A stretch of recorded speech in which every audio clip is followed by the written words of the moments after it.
नमस्कार, मी अजित चव्हाण। आज भारतीय जनता पक्षाच्या सोशल मीडिया प्लॅटफॉर्मवरती आपल्याशी चर्चा करण्याकरता आलेले आहेत भारतीय जनता पक्षाचे सहमुख्य प्रवक्ते आणि वीज वितरण तिन्ही कंपन्यांचे स्वतंत्र संचालक विश्वास पाठकजी। आपण त्यांच्याशी बोलणार आहोत। माझ्याकरता या गप्पा जास्त विशेष आहेत कारण मी स्वतः शेतकरी आहे आणि वीज आणि शेतकरी या विषयामध्ये खूप वेगवेगळ्या चर्चा असतात, त्याचा मी प्रत्यक्ष अनुभव घेणारी व्यक्ती आहे। विश्वासजी, तुमचं खूप खूप स्वागत आहे चर्चेमध्ये। नमस्कार अजित। आणि अत्यंत आनंदाने मी तुमच्या या चर्चेमध्ये स्वागत करतोय कारण महाराष्ट्रामधला शेतकरी खरोखर आनंदी आहे आणि त्याला कारण आहे महाराष्ट्रामधल्या वीज वितरण कंपन्या। 100 दिवसांचं टार्गेट देवेंद्रजींनी वेगवेगळ्या विभागांना दिलं होतं। आपण तिन्ही कंपन्यांचे स्वतंत्र संचालक आहात, काय आपल्या विभागाचं टार्गेट कसं पूर्ण झालंय, काय वाटतं आपल्याला? माननीय देवेंद्रजी जेव्हा मुख्यमंत्री झाले त्यांनी जवळजवळ सर्व डिपार्टमेंट्स त्यांना टार्गेट दिलं आणि त्यांना सांगितलं की 100 दिवसाचा आराखडा तयार करा आणि पुढच्या 5 वर्षांमध्ये आपल्याला काय काय करायचं ते माझ्यासमोर मांडा। आता ऊर्जा खातं हे त्यांच्याचकडे आहे, माननीय मुख्यमंत्र्यांकडे गृहमंत्रालय जसं आहे तसं ऊर्जा खातं देखील आहे। त्यांनी ऊर्जा खात्याला देखील काही बेसिक गोष्टी सांगितल्या आणि सांगितलं की तुमचा आराखडा आमच्यासमोर मांडा। ऊर्जा खात्याने तो आराखडा मांडला। 100 दिवस आत्ताच नुकते संपले आणि मला आनंद आहे की ऊर्जा खात्याने सर्वात आधी आपलं स्वतःचं रिपोर्ट कार्ड हे जनतेसमोर मांडलं आहे। क्या बात। जसे 17 विषय होते त्या 17च्या 17 विषयांचं हे रिपोर्ट कार्ड हे 2 दिवसांपूर्वी माननीय देवेंद्रजींच्या हस्ते आपण त्याचं विमोचन केलं, हे लोकांपर्यंत पोहोचलेलं आहे आणि याच्यामध्ये ते सगळे विषय आलेले आहेत। प्रामुख्याने काय विषय आहेत विश्वासजी की तुम्हाला असं वाटतं हो हे आम्ही केलं, याचा आम्हाला अभिमान आहे? बघा, मुख्यतः देवेंद्रजी आणि शेतकरी हे नातं इतकं घट्ट आहे की शेतकऱ्यांसाठी मी जास्तीत जास्त काय करू शकतो हा सतत त्यांच्या मनामध्ये प्रश्न असतो। शेतकऱ्यांची अतिशय जुनी अशी मागणी होती की वीज ही आम्हाला दिवसा मिळायला हवी आणि वीज किफायत दराने आम्हाला मिळायला हवी, वीज आम्हाला मोफत मिळायला हवी अशी त्यांची माफक अपेक्षा होती आणि ते सगळं एक स्वप्न वाटायचं। मात्र देवेंद्रजींनी आल्या म्हणजे जेव्हा ते उपमुख्यमंत्री होते तेव्हा त्यांच्याकडे ऊर्जा खातं होतं। आल्या त्यांनी काय केलं की शेतकऱ्यांना दिवसा वीज मिळेल यासाठी जगातली सगळ्यात मोठी 16,000 मेगावॅटची डिस्ट्रीब्युटेड सोलार सिस्टम, म्हणजे पूर्ण महाराष्ट्रामध्ये डिस्ट्रीब्यूट झालेली अशी 16,000 मेगावॅटची त्यांनी मुख्यमंत्री सौर कृषी वाहिनी योजना आणली। त्याचं काम सुरू झालं आणि ती योजना साधारणतः पुढच्या मार्च 2026पर्यंत पूर्णपणे कार्यान्वित झालेली असेल। त्याचा फायदा असा होईल की आपण शेतकऱ्यांचे म्हणजे ॲग्रिकल्चर फीडर्स हे सेपरेट केले, शेतकऱ्यांना सोलारच्या माध्यमातून रिलायबल आणि अतिशय चांगल्या दराची म्हणजे दर्जाची अशी वीज त्यांना मिळेल। त्याने शेतकऱ्याचा मोठा प्रॉब्लेम सॉल्व्ह होईल, त्याचं पीक त्याच्यात वाढणार आहे, त्याच्या अडचणी जेव्हा तर रात्री शेतामध्ये जाऊन साप आणि विंचू यांचा जो सामना करावा लागायचा तो हटलेला असेल आणि याच्यातनं त्यांचं जीवनमान सुधारणार आहे। आणि ही वीज जी आहे सोलारची ही साधारणतः ₹2.90 प्रति युनिट या भावाने महावितरण कंपनी घेणार आहे। अन्यथा जवळजवळ 8.5-9 रुपयाची वीज महावितरणला घ्यावी लागते आणि ती शेतकऱ्यांना द्यावी लागायची। हा एक मोठा आमूलाग्र बदल होणार आहे। या प्रगती पुस्तकामध्ये अशा काय गोष्टी आहेत ज्या बाळबोध सोप्या भाषेमध्ये महाराष्ट्राच्या जनतेपुढे तुम्हाला मांडाव्याशा वाटतं? बघा, प्रगती पुस्तकामध्ये एक तर शेतकऱ्यांचं मी तुम्हाला सांगितलं, दुसरं शेतकऱ्यांना ज्यांच्याकडे अजूनही वीजच गेलेली नाही त्यांना मागेल त्याला सौर पंप ही एक स्कीम आहे आणि ती स्कीम इतकी मोठ्या प्रमाणात चालू आहे की 2 लाखाच्या वर आपण पंप ऑलरेडी लोकांना दिलेले आहेत। माननीय देवेंद्रजींनी 10 लाख सोलार पंप हे पुढच्या 1 वर्षामध्ये कसे देता येतील या दृष्टीने प्रयत्न चाललेला आहे। या सोलार पंपाची किंमत केंद्र सरकार आणि राज्य सरकारच्या सबसिडीच्या माध्यमातून शेतकऱ्याला फक्त 10% किंमत द्यावी लागते आणि शेतकरी जर अनुसूचित जमातीतला असेल तर त्याला फक्त 5% द्यावं लागते। त्यामुळे शेतकरी आनंदाने ही स्कीम अवेल करतात आहे आणि मागेल त्याला सौर पंप हे मोठ्या प्रमाणामध्ये सक्सेसफुल झालेलं आहे। झिरो पेंडन्सी ही एक संकल्पना माननीय मुख्यमंत्री देवेंद्रजी फडणवीस यांची होती की कुठलंही काम हे शिल्लक राहायला नको। आपल्या विभागामध्ये या प्रगती पुस्तकात या विषयात काय मांडण्यात यश मिळालं आपल्याला? एकदम चांगला प्रश्न आहे। जेव्हा महायुतीचं सरकार होतं किंवा 2014च्या आधीचा जो काळ होता 4-4 लाखाची पेंडन्सी असायची। पेंडन्सी म्हणजे काय की शेतकऱ्यांनी आपला नंबर लावायचा, मला ॲग्रिकल्चर कनेक्शन द्या असं म्हणायचं, मात्र ते आपण देऊ शकत नव्हतो. त्याच्यामध्ये ट्रान्सपरन्सी नव्हती.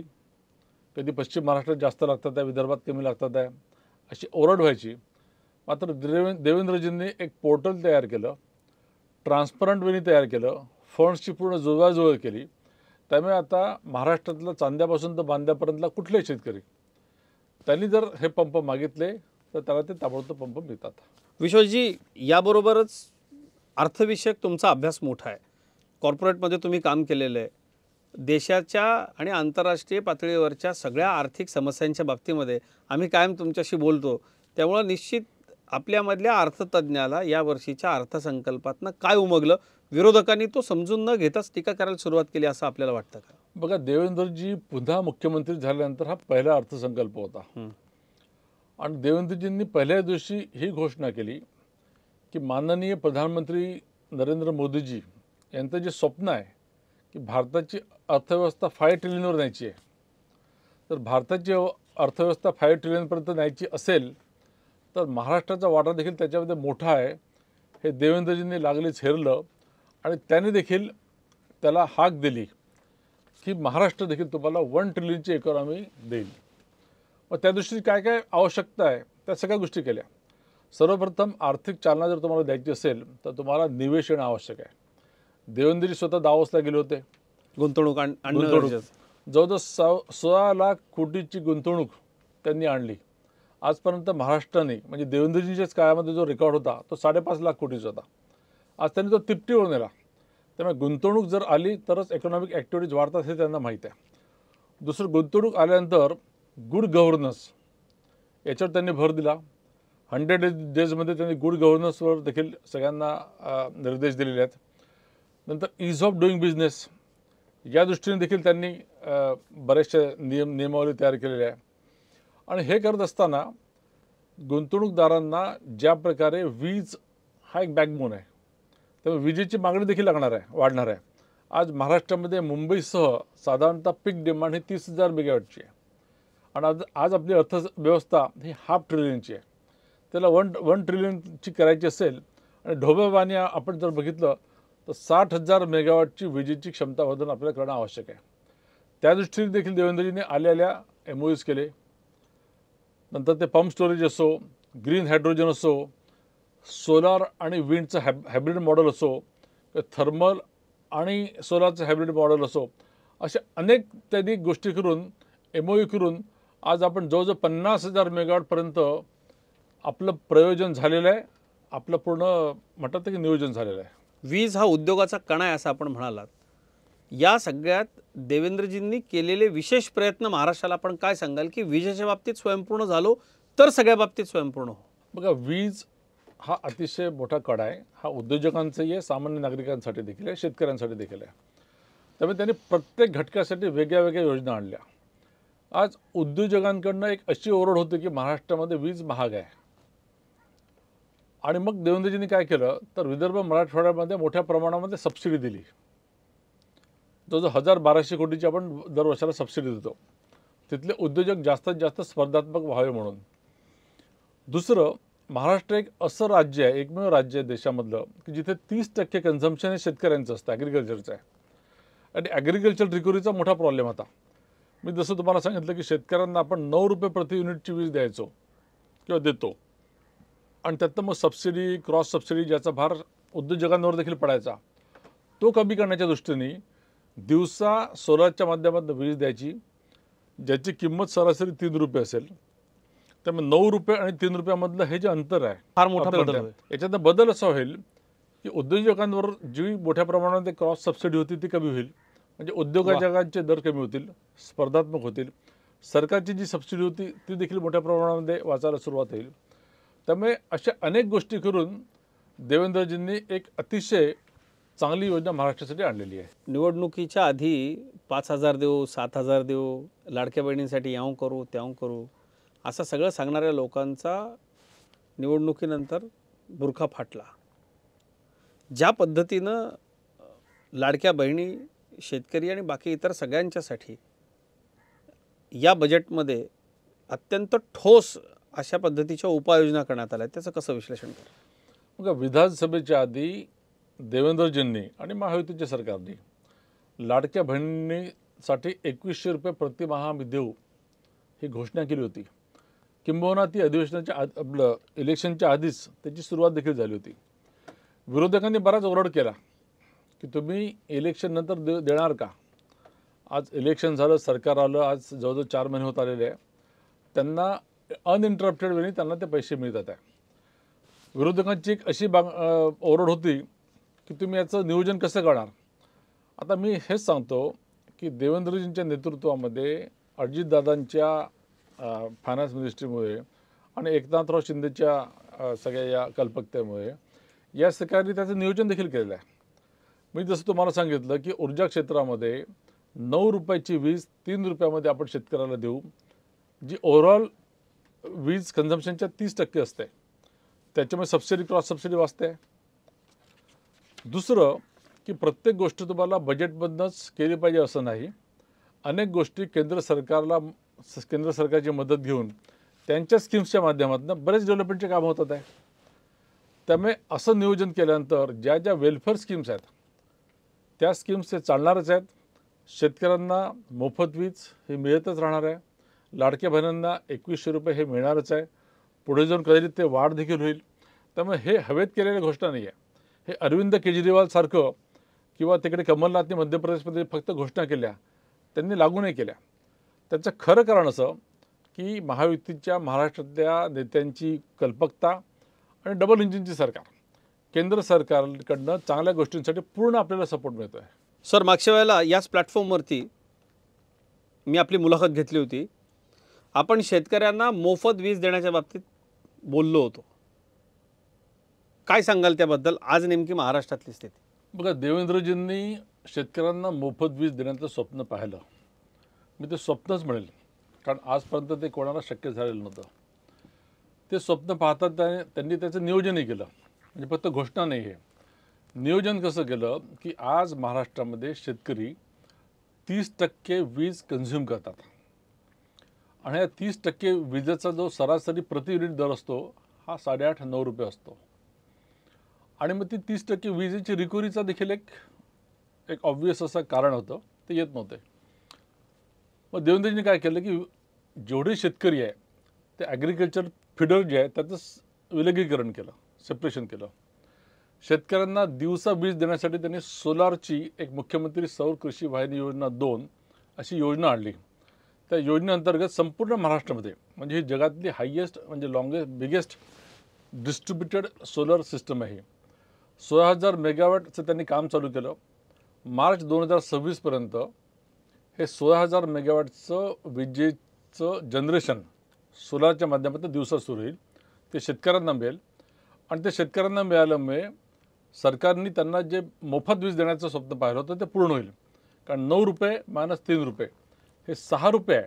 त्या 6 रुपयाच्या अंकगणितामुळे आपण जी सबसिडी आणि क्रॉस सबसिडी उद्योजकांवर लावायचो ती क्रॉस सबसिडी देखील कमी होईल, सरकारची सबसिडी देखील कमी होईल.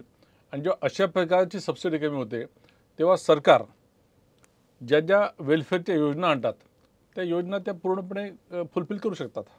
थोडं बजेट विषयाकडे जातो. आपण वेगवेगळ्या सेक्टरमध्ये अर्थविश्वामध्ये कॉर्पोरेटमध्ये उच्च पदावरती काम केलेलं आहे. त्यामुळं राष्ट्रीय आंतरराष्ट्रीय अर्थनीतीचा आपला अत्यंत उत्तम अभ्यास आहे. या बजेटबद्दल विरोधक समजून न घेताच बोलत सुटले असं आपल्याला वाटतं का? आणि दुसरं सगळ्यात महत्त्वाचं की लाडक्या बहिणीचे 1,500 रुपये निवडणुकीआधी त्यांनी टीका केली. नंतर पोटेन्शियल लक्षात आल्यानंतर आम्ही 5,000-7,000 देऊ म्हणाले. नंतर आपल्यावर टीका अशी केली की हे देणारच नाहीत. प्रत्यक्ष परिस्थितीचं काय विश्लेषण कराल?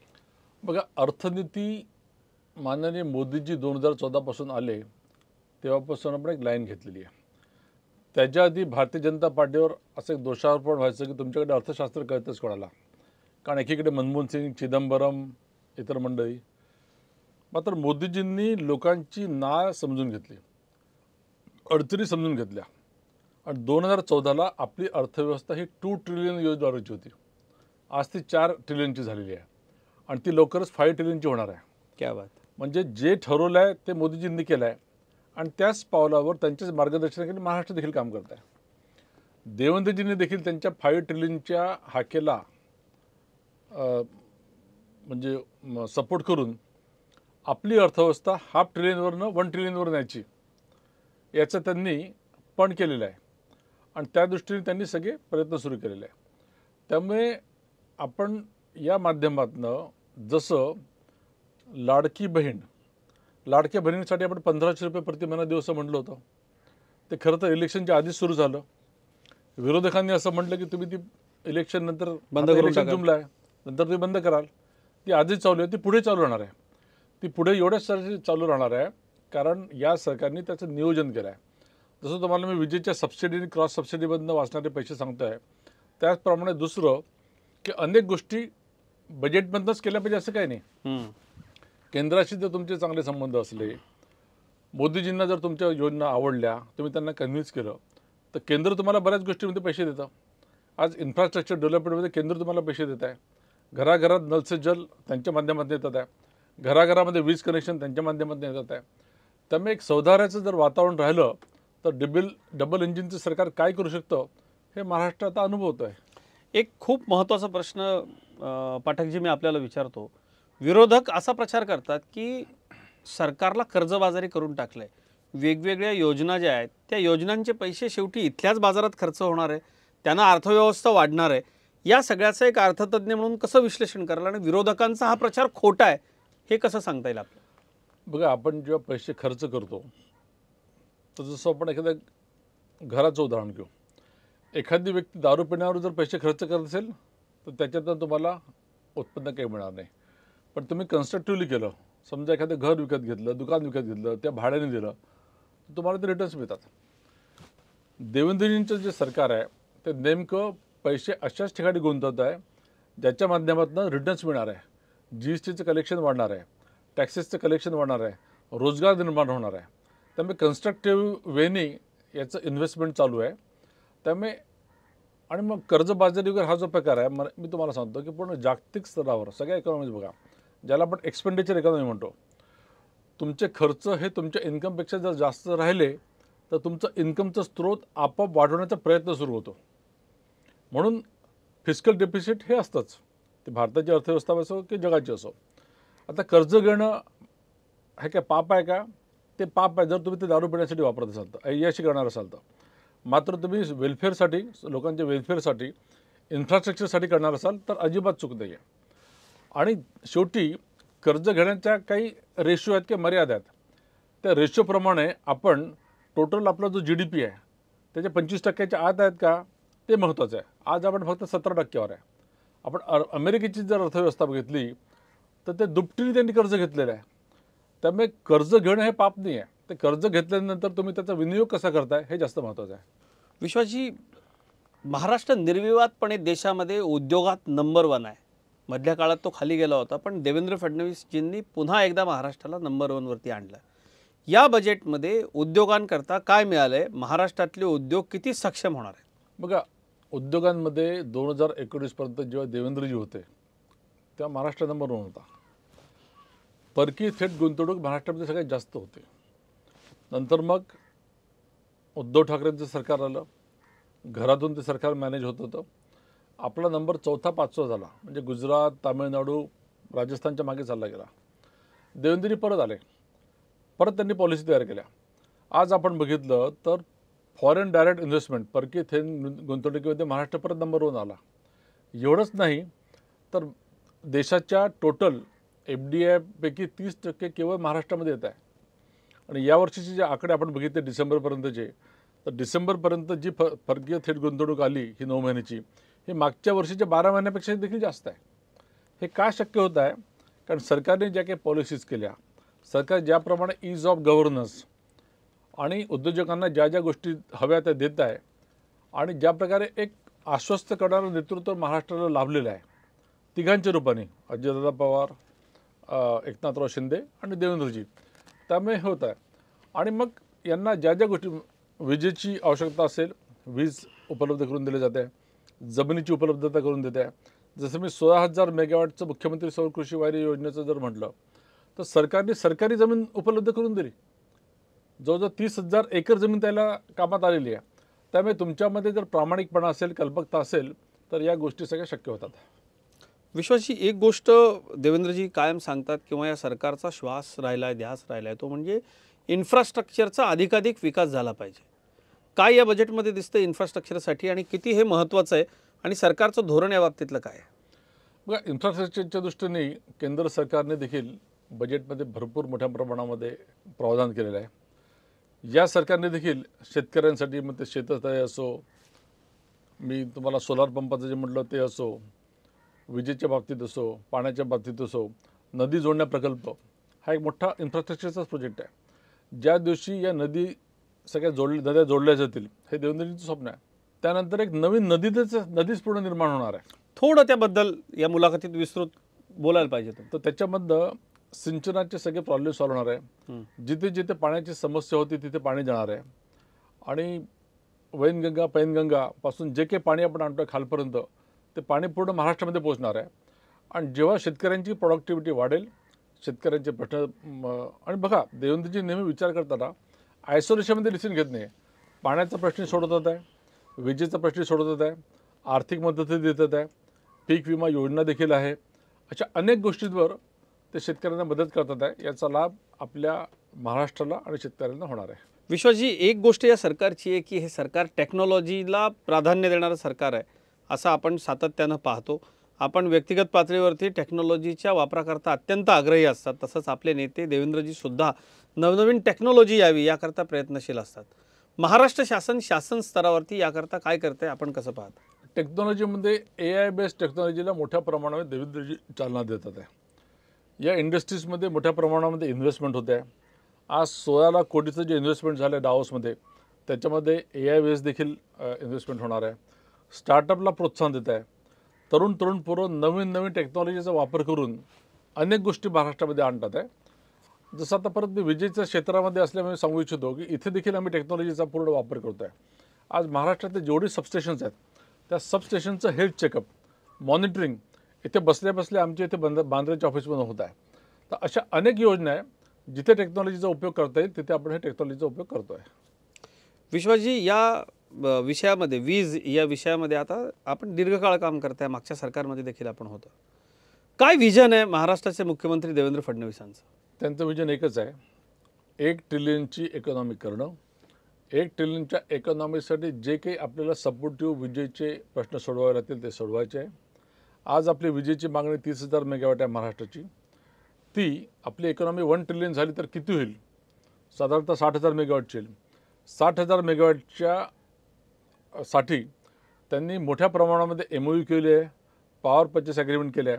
त्यामुळे जशी आपली इकॉनॉमी वाढत जाईल तसं शेतकरी असो, रेसिडेन्शियल कन्झ्युमर असो, इंडस्ट्रियल असो, कमर्शियल असो, सगळ्यांची विजेची मागणी पुरवली जाईल. आणि हे करताना विजेचे दर देखील कमी कसे होतील त्यांनी बघितलेलं आहे.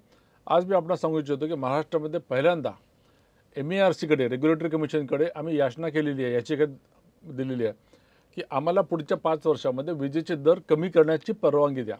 हे अतिशय ऐतिहासिक, दुर्मिळ आहे, अनप्रेसिडेंटेड आहे. विश्वासजी, हे सगळं करत असताना सरकारला वेगवेगळ्या विषयांमध्ये अडचणीत आणण्याकरता अनेक अफवा पसरवल्या जातात. आणि आपण तर पाहिलं लोकसभा निवडणुकीमध्ये अफवांच्या जोरावरती एक कसा छळ विरोधकांनी केला. अनेक अफवा आहेत, वीज या विषयामध्ये सुद्धा अनेक अफवा आहेत. मग त्या स्मार्ट मीटरच्या बाबतीमध्ये असतील, भविष्यकाळामध्ये जी आत्ता सोलरची वीज आहे तिच्याबद्दल लोकांच्या मनामध्ये बरेच गैरसमज आहे. या सगळ्या गैरसमजांना आपण काय उत्तर द्या? स्मार्ट मीटरच्या माध्यमातून एक भूत निर्माण केलं गेलं. आता स्मार्ट मीटर म्हणजे काय नक्की? स्मार्ट मीटर म्हणजे टेक्नॉलॉजीचा उपयोग. जर तुम्ही स्मार्ट मीटर लावलं तर आम्ही इथे बसल्या तुम्हाला सर्व्हिस देऊ शकतो, त्याला कंट्रोल करू शकतो, मॉनिटर करू शकतो. जर एखाद्या ग्राहकाने विजेचे पैसे नाही भरले तर त्याला आपण डिस्कनेक्ट करू शकतो. शेवटी मोबाईल फोन काय, तुमचा चार्ज संपला की सर्व्हिस बंद होते, तुम्ही लागलीच पैसे देता. तरी देवेंद्रजींनी सांगितलं की स्मार्ट मीटरसाठी जर कोणाला विरोध असेल तर आम्ही लोकांमध्ये एक वाक्यता आणू, त्यांना कन्व्हिन्स करू, नंतरच लावू. त्यामुळे स्मार्ट मीटर हे चुकीचं आहे आणि खराब आहे अशा प्रकारचा जो लोकांनी अपप्रचार केला होता तो चुकीचा आहे. सोलरच्या प्लांट्सच्या आसपास म्हणजे वीज आपण प्रदूषण विरहित, कोळसा न जाळता मिळवणार आहोत, पण सोलरच्या प्लॅन्टच्या आसपास सुद्धा अनेक अफवा याच्या संदर्भामध्ये पसरवल्या जातात. त्यामुळे बऱ्याच ठिकाणी जिथे जमीन अधिग्रहण होतं त्या ठिकाणी नागरिकांचा बऱ्याच वेळेला विरोध होतो. हे कसं चांगलं आहे हे अनेकदा तज्ज्ञ सांगूनही लोकांना आमच्या इथे नको असं काही ठिकाणी सूर आहे. त्याबद्दल आपण काय प्रबोधन कराल? मुळात कसं आहे की देवेंद्रजी या गोष्टींवर काम करतातच आहे. बीडचं देखील आपण उदाहरण बघितलेलं आहे.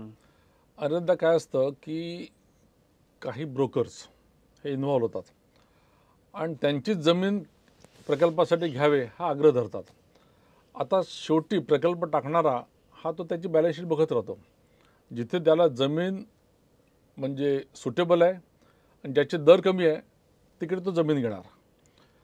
मग आमची जमीन घेतली नाही म्हणून विरोध करणं किंवा जिथली जमीन घेतली गेली तिथल्या गावकऱ्यांना कुठेतरी भ्रमित करणं हे राजकारण आहे. हे राजकारण आहे. आता देवेंद्रजींनी म्हटलं की असा जो कोणी आडवा येईल त्याच्यावर आम्ही कारवाई करू. त्यामुळे बीडमध्ये जे काही आपण आता बघतोय ते त्याचंच एक फलित आहे. अनेक विषयामध्ये टेक्नॉलॉजीचा वापर हे कुतूहलाचा विषय आहे. वीज आणि स्वतंत्र तिन्ही वीज कंपन्या, या तिन्ही वीज कंपन्यांमध्ये काय असे उल्लेखनीय सुधार, काय असे उल्लेखनीय बदल आपण आपल्या कारकिर्दीमध्ये केले त्याबद्दल काय सांगा? एक तर सर्वप्रथम विजेची मागणी म्हणजे 2014मध्ये विजेची मागणी महाराष्ट्राची साधारणतः 14-15 हजार मेगावॉट आहे. आज ती 30,000 मेगावॉट झालेली आहे. आणि ते करताना आपण टप्प्याटप्प्याने ज्याला कॅपॅसिटी ॲडिशन म्हणतो, थर्मल, सोलर, हायब्रिड हे ॲड करत गेलो. म्हणूनच आपण त्या 15,000वरून 30,000पर्यंत पोहोचलो आणि आता आपण 30,000वरून 50,000वर जाणार आहे. त्यामुळे क्षमता संवर्धन हे एक चालू आहे. त्याच्यानंतर लोकांना रिलायबल सर्व्हिस मिळावी म्हणून RDSS नावाची एक स्कीम प्रकल्प आपण राबवत आहे, ज्याच्यामध्ये 42,000 कोटी आपण गुंतवत आहे. त्याच्यामध्ये सक्षमीकरण, पोल्स, वायरी, केबल्स या सगळ्या आपण गोष्टी करतो आहे. सबस्टेशन निर्माण करतो आहे, कॅपॅसिटी वाढवतो आहे, ट्रान्समिशनचं मोठं आपण जाळं पसरवतो आहे सर्वत्र. ग्रीड स्टेबिलिटीच्या दृष्टीने अनेक चॅलेंजेस आहेत, कारण सोलर, विंड इकडनं तिकडनं पूर्ण एक प्रकारचं म्हणतात ना की भडीमार होत आहे. तर ग्रीड कशी स्ट्रेंथन करता येईल, ट्रान्समिशन कॉरिडॉर कसं स्ट्रॉंग करता येईल, या दृष्टीने अनेक गोष्टींवर आपण सातत्यपूर्वक काम करतो आहे. आणि देवेंद्रजींना हे खातं अतिशय चांगलं करतं, त्यांचा आवडीचा विषय असल्यामुळे. आणि आमची पूर्ण टीम, त्यात ऊर्जा सचिव असो, तिन्ही CMD असो, आमचे संचालक असो, ते ज्या प्रकारे झुकून काम करतात आहे त्याचंच तुम्हाला मी सांगू इच्छितो की हे 100 दिवसाचं आम्ही जे रिपोर्ट कार्ड काढलं हे केवळ देवेंद्रजींच्या त्या दूरदृष्टीमुळे आणि सगळ्या टीमने केलेलं एक फलित आहे. वीज विभाग हा थेट सामान्यांशी संबंधित आहे. आपल्या कारकिर्दीमध्ये नवीन सरकार आल्यानंतर घेतलेले असे कुठले निर्णय की ज्यांना मनस्वी आनंद झाला की हे जनसामान्यांचं सरकार आहे ना, आपण हे करू शकलो, याचं आंतरिक समाधान वाटलं? सर्वप्रथम शेतकरी आज खुश आहे. रेसिडेन्शियल कन्झ्युमरचे दर या 1 एप्रिलपासूनच 100 युनिटपर्यंतचे साधारणतः 17% किंमत होतात आहे. त्याच्यानंतर 100 हे संपूर्ण देशामध्ये विश्वासजी एक वेगळंच प्रकरण असेल की असं घडलं? वेगळेच आहे, पहिल्यांदाच होत आहे. नंतर कालांतराने 100 युनिट ते 300 युनिटपर्यंत ज्यांचं कन्झम्पशन आहे त्याचे देखील दर कमी होणार आहे. इंडस्ट्रीला आपण जे दर लावतो आहे त्याच्यामध्ये क्रॉस सबसिडी कमी झाल्यामुळे होणार असल्यामुळे त्याचे देखील दर कमी होणार आहे. त्यामुळे पुढच्या 5 वर्षामध्ये सर्व प्रकारचे ग्राहक हे खुश होणार आहेत. देशाच्या पातळीवरती आपण जर सगळा विचार केला तर आपण या वीज वितरण कंपन्यांचे संचालक आहात. महाराष्ट्र यात कुठं दिसतो आपल्याला? देशाच्या संपूर्ण वीज क्षेत्रामध्ये महाराष्ट्राचं स्थान मी आपणास आनंदाने सांगू इच्छितो की देवेंद्रजींच्या ऊर्जा मंत्रालयाचं संपूर्ण भारतामध्ये प्रत्येक राज्यामध्ये त्याचं ब्लाइंडली अनुकरण सुरू आहे. क्या बात आहे. म्हणजे केंद्रीय ऊर्जा मंत्री बैठकांमध्ये सांगतात आहे की महाराष्ट्राने या बाबतीत जे केलं ते तुम्ही करा, सोलरमध्ये जे केलं ते तुम्ही करा. महाराष्ट्र लवकरच 50% फॉसिल बेस म्हणजे थर्मल आणि 50% हे रिन्युएबल याच्यावर जाणार आहे. तर या ज्या की आपण सगळे इनिशिएटिव्ह घेतलेले आहे याचं अनुकरण देशपातळीवर प्रत्येक राज्य करत आहे. त्याचं कारण असं की आपल्याला देवेंद्रजींसारखा एक ऊर्जा मंत्री कम मुख्यमंत्री ज्याला या विषयांमधली रुची आहे म्हणून हे सगळं शक्य होत आहे. वीज या विषयामध्ये देशात कधी नव्हे ती इतक्या मोठ्या प्रमाणावरती खाजगी उद्योजकांनी गुंतवणूक केली आहे, हे उदाहरण संपूर्ण विरळ आहे. याचं विश्लेषण काय कराल? नक्कीच. बघा, आज उद्योजकांना इन्व्हेस्टमेंटसाठी नवे नवे अव्हेन्यूज लागतात. त्याची सर्वप्रथम प्राथमिकता काय असते की मी ज्या राज्यामध्ये गुंतवणूक करणार आहे त्या राज्यामधलं stability of government, leadership quality, governance, पूर्ण इतिहास, मॅनपॉवर मिळणार का, इंजिनियर्स मला मिळणार का, अशा अनेक गोष्टी असतात. आणि त्याच्याप्रमाणे वीज हा देखील त्याच्यासाठी एक महत्त्वाचा बाब असते. त्यामुळे खाजगी क्षेत्रातली गुंतवणूक या वीज क्षेत्रामध्ये येते.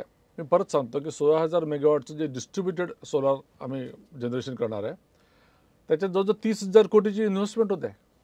20,000 लोकांना रोजगार मिळणार आहे. तर हे केवळ याच्यामुळे शक्य आहे. महाराष्ट्राच्या सामान्य जनतेला खूप वर्षापूर्वी अनेक प्रश्न भेडसावायचे. त्याच्यामध्ये लोडशेडिंग हा फार मोठा प्रश्न होता. लोडशेडिंग हा शब्द महाराष्ट्राच्या जनतेच्या विस्मृतीत कधी जाईल विश्वासजी, काय विश्वास आहे? बघा, 2014च्या आधी लोडशेडिंग हे असायचंच. लोडशेडिंगचे कारण काय, तर आपले पॉवर प्लांट्स नव्हते, जेवढी डिमांड होती तेवढी वीज मिळत नव्हती. नंतर 2014 नंतर देवेंद्रजी जेव्हा मुख्यमंत्री झाले तर महाराष्ट्र खऱ्या अर्थाने लोडशेडिंग मुक्त झाला. तेव्हापासूनच झाला. मध्यंतरीच्या काळामध्ये परत काही अडचणी निर्माण झाल्या. मात्र आपण शेतकऱ्यांना तेव्हा 8 तास वीज कमिट केली होती, ती 8 तास वीज मिळायची. पण 16 तास वीज मिळत नाही म्हणून लोडशेडिंग होतं हे म्हणणं चुकीचं होतं. कधी कधी मेंटेनन्सचे कामं जास्त निघायचे, वीज मिळत नव्हती, लोक त्याला लोडशेडिंग म्हणायचे. पण आता मेंटेनन्स देखील आपण चांगलं करतो आहे. इन्फ्रास्ट्रक्चरसाठी 42,000 कोटींचं आपण गुंतवणूक करतो आहे. या याच्यामुळे एक अनइंटरप्टेड पॉवर सप्लाय जर मिळायला सुरुवात झाली तर खऱ्या अर्थाने आपण महाराष्ट्र लोडशेडिंग मुक्त झाला असं म्हणू शकतो. विश्वासजी, एकूण तीनही वीज वितरण कंपन्यांचं जे काम आहे ते काम पाहता महाराष्ट्र विजेच्या क्षेत्रामध्ये देशात क्रमांक 1 वर असेल भविष्यामध्ये, असा विश्वास वाटतो? आज आपण 1 नंबरच आहे. सर्वात जास्त जनरेशन महाराष्ट्रच करत आहे, सर्वात जास्त कन्झम्पशन महाराष्ट्रच करत आहे. पुढच्या दृष्टीने जे MOUs केलेले आहे किंवा पॉवर परचेस ॲग्रीमेंट केले ते महाराष्ट्रच केलेले आहे. त्यामुळे महाराष्ट्र मोठ्या प्रमाणामध्ये वीज निर्यात देखील करेल, इतर राज्यांना देखील पाठवेल, किंबहुना तो करतो देखील आहे. त्यामुळे महाराष्ट्राला वीज क्षेत्रामध्ये विजेच्या दृष्टीने आपल्याला काही अडचण नाही, काही काळजी करण्याची आवश्यकता नाही. या 100 दिवसांचं रिपोर्ट कार्ड सादर करताना देखील तुम्ही पहिला क्रमांक पटकावला आहे तुमच्या खात्यानं, तुमच्या विभागानं. पुढच्या 5 वर्षाकरता काय विजन आहे? असंच पुढच्या 5 वर्षांचं सुद्धा विजन महाराष्ट्राच्या जनतेपुढे आपण मांडा. बघा, हे 100 दिवसाचं क्रेडिट परत आम्ही मुख्यमंत्री देवेंद्रजींनाच देऊ, कारण ते आम्हाला दिशादर्शन करतात आणि त्यांच्यासोबत राहायचं म्हणजे काम करावं लागतं, नाही तर तुम्ही आऊट होता. त्यामुळे हे 100 दिवसाचं पुस्तक आम्ही काढू शकलो. पुढच्या 5 वर्षाच्या दृष्टीने त्यांनी जे म्हटलं आहे की 30,000 मेगावॅटची जी सध्याची रिक्वायरमेंट आहे ती 60,000 मेगावॅट होणार आहे. त्या दृष्टीने नवीन नवीन पॉवर प्लांट्स येणार आहे, पॉवर जनरेशन होणार आहे. विजेचे दर कमी करण्याचं जे धोरण आहे ते आम्हाला मेंटेन करायचं आहे. लोकांना स्वस्तामध्ये किफायतशीर 24/7 वीज द्यायची आहे. त्याच्यासाठी आम्हाला इन्फ्रास्ट्रक्चर मजबूत करायचं आहे आणि त्या दृष्टीने आम्ही सुरुवात देखील केलेली आहे. त्यामुळे जे जे देवेंद्रजींना अपेक्षित आहे त्या दृष्टीने टीम काम करते. विश्वासजी, भारतीय जनता पक्षाचे आपण सर्वच कार्यकर्ते संघटन पर्व या आपल्या मोहिमेकरता गेले अनेक दिवस सातत्यानं काम करत होतो आणि 1.5 कोटीला आता काही लाख शिल्लक राहिलेत, उद्दिष्ट आपण पार केलं आहे. आपण महाराष्ट्राचे समन्वयक होतात. महाराष्ट्रातल्या तमाम कार्यकर्त्यांनी ज्यांनी याकरता कष्ट घेतले, काय त्यांच्याशी संवाद साधा? सर्वप्रथम आपल्याला कल्पना आहे की आपले विद्यमान अध्यक्ष माननीय चंद्रशेखरजी बावनकुळे हे अतिशय मोठं टार्गेट घेऊन चालणारे अध्यक्ष आहे. ते टार्गेट देत नाही तर टार्गेट स्वतः घेतात आणि सगळ्यांना कामाला लावतात. आधी 1.5 कोटीचं टार्गेट हे अतिशय कठीण वाटलं होतं आणि विशेषतः आपण मध्यंतरी विधानसभेच्या निवडणुकांमध्ये गुंतलेलो होतो. पूर्ण यंत्रणा आपली थकलेली होती. त्याच्यानंतर हे जे टार्गेट होतं हे म्हणजे हिमालय पर्वत चढण्यासारखं होतं. मात्र मला सांगायला आनंद आहे की आपल्या तळागाळातल्या प्रत्येक कार्यकर्त्यांनी, बूथ लेवलपासूनच्या सगळ्या कार्यकर्त्यांनी जे काही श्रम घेतले, आपण जवळजवळ 1.5 कोटीपर्यंत पोहोचलेलं आहे, याचं मला समाधान आहे. 100 दिवसांचं टार्गेट पुढच्या 25 वर्षांसाठी हे सगळं मांडत असताना आपण या 100 दिवसामध्ये प्रयत्नपूर्वक यशस्वी ठरलेलो आहोत, याचा आनंद होता का? नक्कीच होत आहे. कारण पुढच्या 25 वर्षामध्ये काय, तर पुढच्या 25 वर्षाची व्हिजन नरेंद्र मोदीजींनी आपल्याला दिलेली आहे. 2047पर्यंत विकसित भारत करायचा आहे. मग विकसित भारताला ऊर्जेची किती रिक्वायरमेंट राहील, त्यात महाराष्ट्राचा किती वाटा राहील, त्या दृष्टीने आम्ही 100 दिवसामध्ये जे बीजारोपण केलेलं आहे हे पुढच्या 25 वर्षाचं जे टार्गेट आहे ते फुलफिल करण्यासाठी केलेलं आहे. 6 एप्रिल भारतीय जनता पक्षाच्या सर्व कार्यकर्त्यांच्याकरता अत्यंत महत्त्वाचा दिवस. ज्यांनी या पक्षाकरता सर्वोच्च बलिदान दिलं त्यांना आठवण्याचा, राष्ट्रनिर्मितीचं आपलं स्वप्न पुन्हा आळवण्याचा हा दिवस. काय सांगाल? 6 एप्रिल हा खरोखरच आपला सर्वांचा वाढदिवस आहे, वर्धापन दिन आहे. 6 एप्रिल म्हटलं तर आपल्याला डॉक्टर श्यामाप्रसाद मुखर्जी, पंडित दीनदयाल उपाध्याय, अटल बिहारी वाजपेयी, लालकृष्ण अडवाणी यांच्यापासून संपूर्ण आपली जी मानदी आहे याची आठवण होते. तो काय असा होता की निवडणुका या डिपॉझिट जप्त होण्यासाठीच लढवायच्या आणि एखाद्याचं डिपॉझिट जर वाचलं तर आपण ते सेलिब्रेट करायचो. अशा याच्यातला भारतीय जनता पक्ष तयार झाला. आज जर आपण बघितलं तर एक देखील सीट आपण हरलो तर का हरलो अशा प्रकारची आपण समीक्षा करणारी भारतीय जनता पार्टी तयार झालेली आहे. त्यामुळे मला या प्रवासामध्ये एक पथिक असण्याचा एक अभिमान आहे आणि 6 एप्रिलच्या निमित्ताने जे आता लवकरच येणार आहे त्यासाठी मी भारतीय जनता पार्टीच्या प्रत्येक कार्यकर्त्याला शुभेच्छा देतो. विश्वासजी, आपल्या कामाला आमच्याकडनं खरंच खूप मनापासून शुभेच्छा. कारण या क्षेत्रातलं काम हे खरोखर राष्ट्रनिर्मिती करणारं असं काम आहे आणि सामान्यांना सेवा देण्याकरता 24 तास अखंड आपण आणि आपले सहकारी काम करताय. या रिपोर्ट कार्डमध्ये जसा आपण पहिला नंबर घेतला तसाच सर्व विभागातही आपला पहिला क्रमांक यावा या मनापासून शुभेच्छा. धन्यवाद. धन्यवाद.